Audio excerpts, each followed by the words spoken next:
ډیرو محترم مسلمانانو یو زبردست وظیفه د لدر کومه ها دوه ټکي دي صرف ها الله دا یو داسې طاقتوره وظیفه د محترم مسلمانانو د زندګۍ د پریشانۍ هر قسم تنګي هر قسم مشکلات دا به الله جل شانه په یو زبردست طریقه تانه دفع کی ها الله قسم په الله چې زړه ته درد رسیږي زړه ته محبت کوزیږي زړه کې د دنیا نه محبت ختمیږي او د رب محبت پکې اچولی کېږي او هر قسم تنګۍ او پریشانۍ به د الله تعالی ختمې کړي. نو محترم مسلمانانو دا وظیفه دله در کوم یو دا وکئ او ورسره دوه درې وظیفې نورې دي دا وکئ.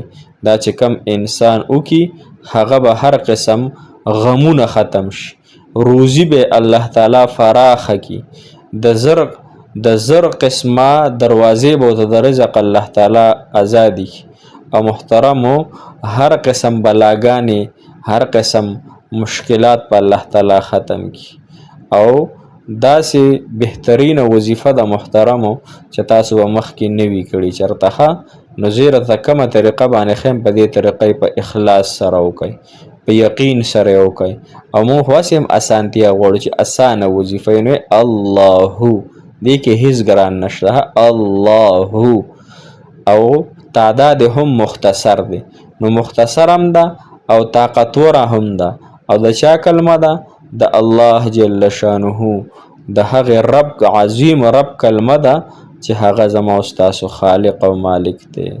السلام علیکم ورحمت الله وبرکاته.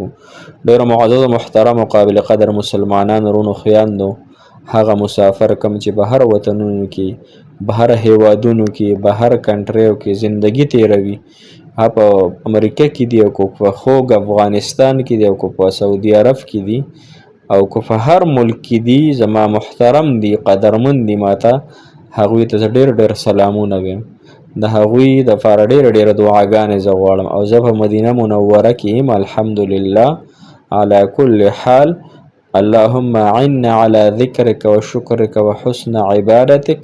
ان شاء الله ستاسو د پاره به زه په رسول الله صلی الله علیه وسلم باندې درود هم لیږم ستاسو د سیړه سلام به هم لیږم چې السلام علیکم یا رسول الله فلا بن فلا یعنی فلانکی د فلانکی زوی یا فلانکی د فلانکی لور په تاسو سلام وینو ان شاء الله دا به هم زه کوم. محترم مسلمانانو نن چې زمونږ کومه وظیفه ده کنه هغه انتهایی طاقتوره وظیفه ده الله علماء ذکر کړي دي او امام غزالی رحمت الله علیه دا وظیفه ذکر کړي ها چې کوم انسان دا وظیفه کوي یعنی هفته د ورځ نواله تر د جمعې د ورځې پورې یا د اتوار د ورځې نواله تر د بل هفته پورې دا وظایف تاسو شروع کړئ ها. تاسو ګورئ خود به خود بس تاسو زندګۍ کې الله تعالی تبدیلی راولي ها. نو چونکې نن د اتوار ورځ ده نو د اتوار د ورځې نه شروع کوو ها. امام غزالی رحمت الله علیه فرمایي چې د دې وظیفو نه ماته الله تعالی هغه څه راکړي دي ډېر څه راته راکړي دي ها. نو دا وظایف تاسو جاري وساتئ ها.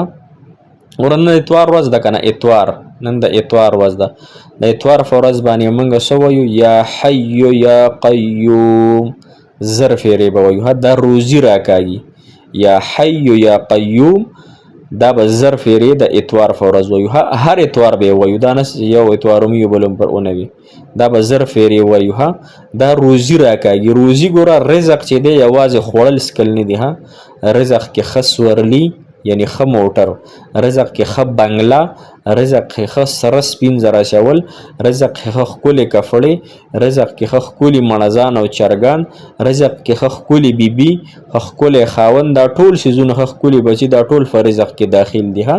نو یوازې رزق خوړل اسکلو ته نوې لہذا نن د اتوار ورځ ده نن زر فیرې یا حی یا قیوم اوایا. سبا د سموار ورځ ده سموار یعنی د ګل چې وته مونږ وایو ها. نو په د ګل په ورځ باندې یا حی یا قیوم بیا زر فیری وایه د سبا الله تعالی ستا رزق بڑا وهي. بیا د منګل ورځ چې کومه ده کنه مونږ ته نخه وایو نخه د نخې ورځ په هغې باندې زر فیری صلی الله علی النبی و آله وسلم یا داسې وایي صلی الله علی النبي الأمي وعلى آله وسلم. داسې هم نشي وایي صلی الله علیه وآله وسلم، صلی الله علیه وآله وسلم. زر فیرې وایه، هر بلا به دې الله دفع کوي، هر مشکل به دې الله ختموي. بیا ورپسې د شورو ورځ د بد ورته موږ وایو که نه، د هغې په ورځ باندې زر فیرې استغفر الله، استغفر الله، استغفر الله. انشاءالله د قبر عذابونو نه به د الله تعالی محفوظ کړي او د قیامت په ورځ به ډېر زیات خوشحاله وي. ځکه چې چا په عملنامه کې استغفار ډېري، دی به د قیامت په ورځ ډېره زیات خوشحاله وي. د جمعرات په ورځ یعنې د زیارت په ورځ، جمعرات یوم الخمیس ورته عربی کې وایي. د زیارت د جمعرات په ورځ باندې زر فیرې لا اله الا الله الملك الحق المبین، لا اله الا الله الملك الحق المبین. زر فیرې ایمان به دې الله تعالی داسې خوند به دې په ایمان کې پیدا شي، د ایمان د وجې نه مالامال شي. د جمعې په ورځ بیا چې دی اوس خاص وظیفه پکې دا ده، د جمعې په ورځ باندې به موږ صرف سل فیرې الله الله، دا به موږ د جمعې په ورځ انشاءالله چې هر قسم تنګي به د الله تعالی ختمه کړي. محترم مسلمانانو، دا د یوې هفتې وظایف دي، دا تاسو جاري وساتئ، ساري وساتئ، پوخ یقین او ایمان سره انشاءالله کوئ. انشاءالله 2-3 هفتې چې م کولې نو تاسو ته به خود به خوده فتح ولګي. وظایفو کې ډېر نورانیت وي، وظایفو کې ډېر زیات تاثیر وي، دا رزق راکاږي، ګناهونو نه انسان بچ کوي. لہذا انشاءالله یو هفته کې به دننه تاسو باندې الله تعالی ډېر زیات رحم او فضل وکړي. هم په خپلو خاصو او عامو دعاګانو کې یاد ساتئ. زه ګناهګار سیاکار، او زه هم تاسو دعاګانو کې یاد ساتم چې الله تعالی مو حامی و ناصر مددګار شي. الله جل شانه هم د دواړو جانو خوشحالۍ، کامیابۍ، کامرانۍ نصیب کړه. جزاک الله خیر، احسن الجزاء فی الدنیا والآخرة. السلام علیکم ورحمة الله وبرکاته. فی امان الله. د لوی الله جل شانه په نوم سپارمه.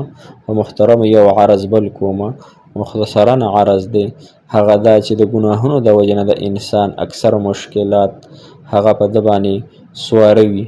د ګناهونو د وجې نه د ده په زندګۍ کې تکلیفونه وي، د ګناهونو د وجې نه د حاجتونه نه پوره کېږي، د ګناهونو د وجې نه د انسان رشته نه کېږي، د ګناهونو د وجې نه محترم د انسان روزي رزق فراخه نه وي، تنګ وي. لہذا زه هم توبه نن وباسم په دې پاکه ځمکه باندې زما محبوب پې ګرځېدلی. تاسو هم توبه وباسئ چې انشاءالله آینده دپاره به هر قسم ګناه نه توبه وباسو، ګناهونه به نه کوو، خپل رب سره به تعلق برابرو انشاءالله. زما